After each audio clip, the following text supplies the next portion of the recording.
And the Oscar nomination goes to not any of these next 10 stars, unfortunately, because today's Where They Now list is filled with absolute snubs of the 2023 Academy Awards. The world has finally been informed of who made the list for this year's awards ceremony, but who got the worst end of the stick? Well, as always, the industry was far and few from generating their pretty much on-point predictions. However, there's always that one or two shocks that come when nomination morning rears its head. Even more, 2023 seems like the first year back from unprecedented times that the award season has felt normal, and this is even evident from NBC's Golden Globes virtual presentations and ceremonies sans its stars. So today, Where They Now is taking a look at the top 10 celebrities snubbed at the 2023 Oscars. What's a celebrity nomination you felt deserved a spot in this year's Academy Awards? Share your responses below and let's jump right in. In our 10th spot, Taylor Swift, Where the Crawdads Sing. I feel like this snub may be a little bit harder for Taylor to shake off since it marks one of her two misses in the 2023 awards race, with one particularly announced last Tuesday morning. The famous pop star got axed from the Best Live Action Short Film list for All Too Well, amid her aggressive campaigning efforts of displaying it at TIFF and also having others attempt to push out whole promos for the short, leading to her coming out empty-handed the day of the Oscars announcement. For this, Tay was a contender for her track Carolina, which she penned intentionally for Where the Crawdads Sing long before she was approached by its filmmakers. Still, it's worth noting that the category was heavily filled with other famous pop stars, including Rihanna and Lady Gaga. However, Taylor was probably hoping to snag her first Oscar nomination ahead of her tour this year. The most ironic feat about Taylor's snub is that it's so shocking because of her former nomination in the same category for the Golden Globes,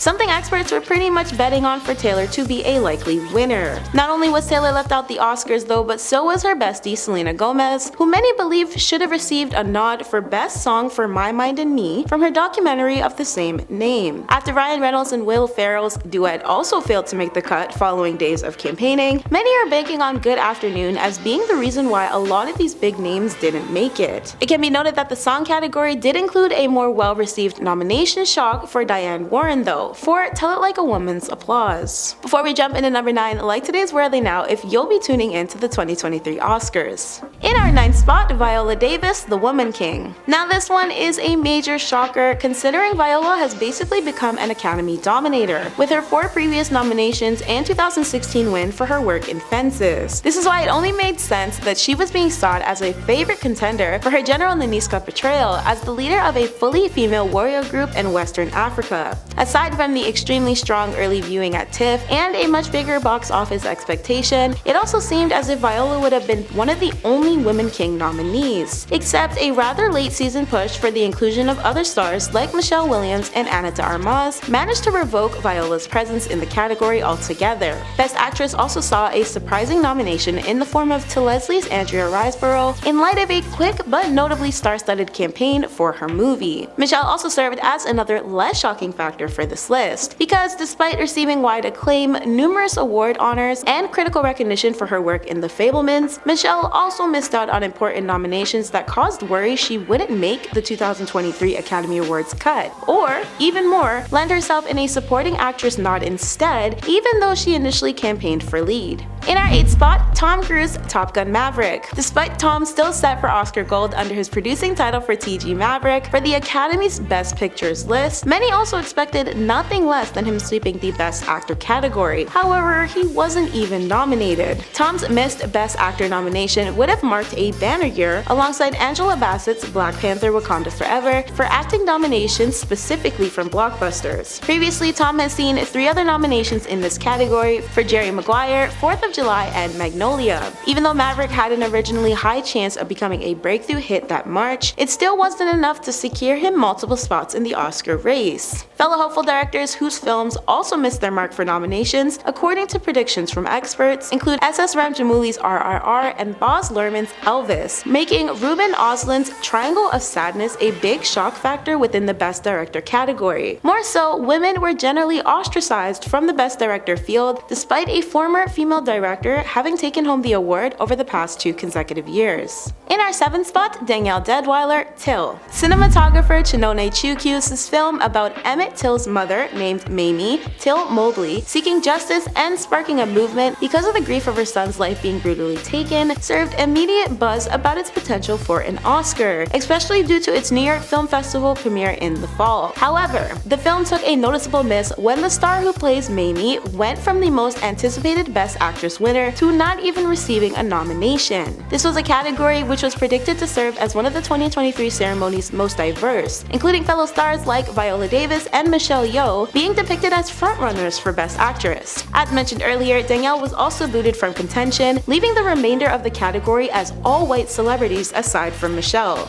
Danielle's most recognizable on-screen work comes from her television roles in P-Valley and Station 11. However, she's garnered a whole new wave of fans for her jarring portrayal as Elliot Till's mother, Mamie. Danielle's work further gained her recognition for the National Board of Review's Best Breakthrough Performance, but it seems she wasn't able to break through the Oscars race. Unfortunately, upon the Academy's Tuesday morning announcement, Danielle was again not included in the nominees, even though experts were sure she'd received her well-deserved nod. This is especially apparent because she's gained recognition from other famous award houses and critic groups. On top of this, the film Till itself received 0 nominations, including Best Song, a category in which some assumed it would be the lead. So that leaves both Till and Danielle shut out from the Oscars. Meanwhile, Andrea Riseborough made a surprising lead with her Best Actress nod. On the same day of the announcement, The View's Whoopi Goldberg made a note of the fact that, unfortunately, my film Till wasn't nominated. More so, Chinone had a much more direct highlight on her thoughts and feelings about her film's loss, posting to Instagram later that day to say her decision was unabashed misogyny towards black women. In our 6th spot, Paul Dano, The Fabelmans. Way early on in the Oscars race, The Fabelmans was a fairly strong contender, emerging as an instant favorite following its Toronto International Film Festival premiere. It received loads of acclaim at the time, not limited to bagging the win for the People's Choice Awards. Alongside that early buzz for the ensemble of actors were nominees Judd Hirsch and Michelle Williams. However, Paul was swapped out for Judd in the nomination category. Notably, Paul has since received a handful of noms from the SAG Awards and Critics' Choice, with his mild-mannered, sensitive work playing a dramatized version of Steven Spielberg's father being stated as a likely contender to bump Judd off the list. Instead, Judd received the nomination for his brief role as Uncle Boris, becoming the 2nd oldest actor to ever be nominated after Christopher Plummer. In our 5th spot, James Cameron, Avatar: The Way of Water. James's Avatar: Way of Water's initial debut in December seemed to lock the filmmaker's position in the Best Director list, but he missed the mark.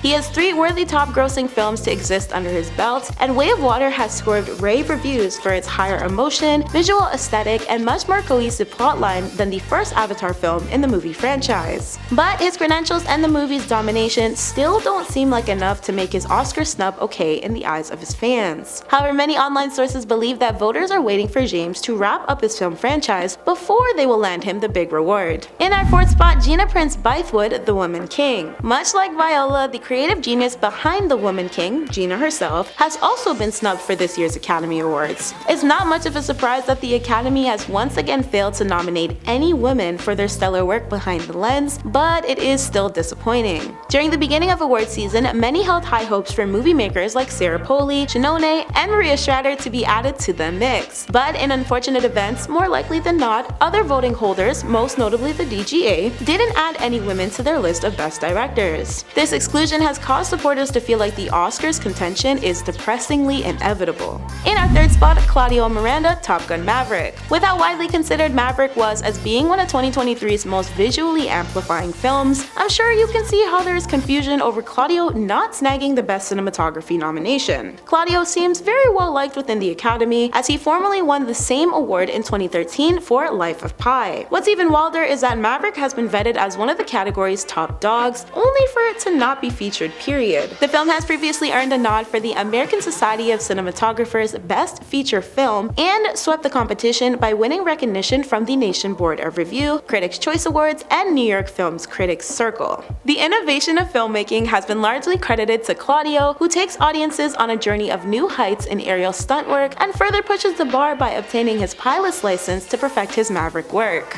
In our 2nd spot, Sarah Polley, Women Talking. The nomination list for Best Director seemed to feature an insane bunch, no doubt, but many can't seem to forget how Sarah also got snubbed for for not even receiving slight recognition for it. However, this hasn't exactly stopped chatter regarding women talking. On the topic of her film, Sarah depicted wanting the movie to feel like a fable. The dramatic motion picture surrounds itself with an isolated group of Mennonite women learning of their repeatedly traumatic encounters at the hands of their own community's men, based on true events from a story deriving from Bolivia, South America. When Sarah discussed this with Entertainment Weekly, she described her goal to be making a film that felt hyper-specific to its settings and universal in its themes. The movie was meant to display visual ideas of hope, womanhood, and power. And in our first spot, Maria Schrader, she said. Also coming in hot for first place is Maria in the Academy Awards' Best Director category. It's kinda crazy just how many female directors are included in this specific countdown, but we can't forget Miss Maria. Also, an honorable mention to After Sun's Charlotte Wells as well, another female cinematographer reportedly snubbed at this year's upcoming awards ceremony. In full, the director category is hosted by 573 active voting members of the director's branch. The main 5 cinematic idols recognized by the Academy include The Fabelmans' Steven Spielberg, Everything Everywhere All at Once's Daniel Scheinert and Daniel Kwan, Triangle of Sadness' Ruben Östlund, Tar's Todd